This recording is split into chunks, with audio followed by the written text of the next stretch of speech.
police and the people.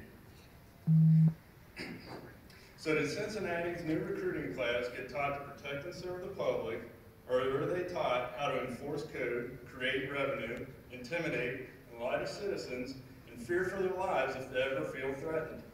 One might be curious as to why we train officers this way. The answer is in the title, law enforcement. And the law and the courts have repeatedly made clear the police officer's duty is to enforce code and not to protect citizens.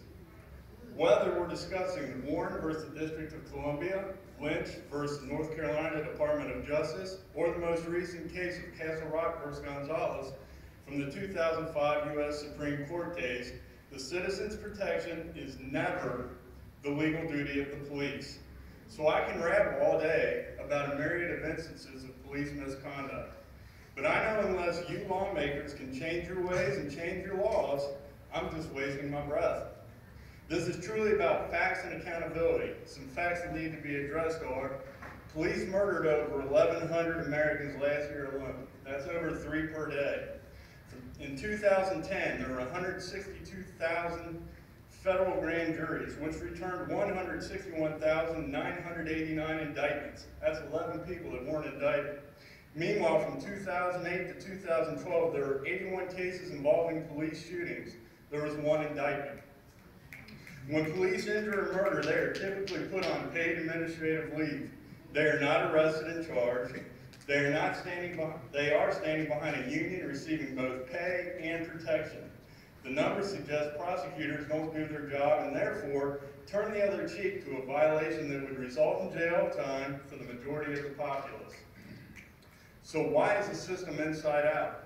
If the government works for us and the police work for us per our tax dollars, how on earth can we not hold these folks accountable?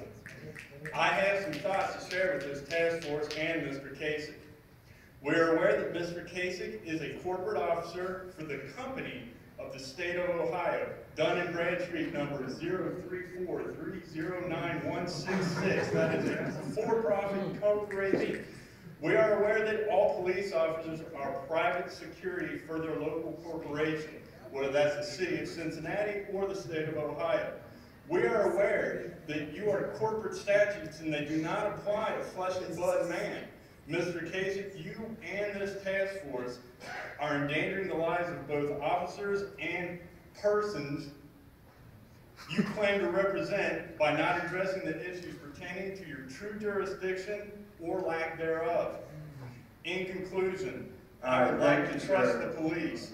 The paramount evidence suggests that that would be a mistake. However, the larger issue to be discussed is how to have a police force and justice system that is completely unaccountable for their actions and assumes they have authority could you be to tell respectful others. to the other people who are here who have abided by the rules? I'm done. Okay, thank you.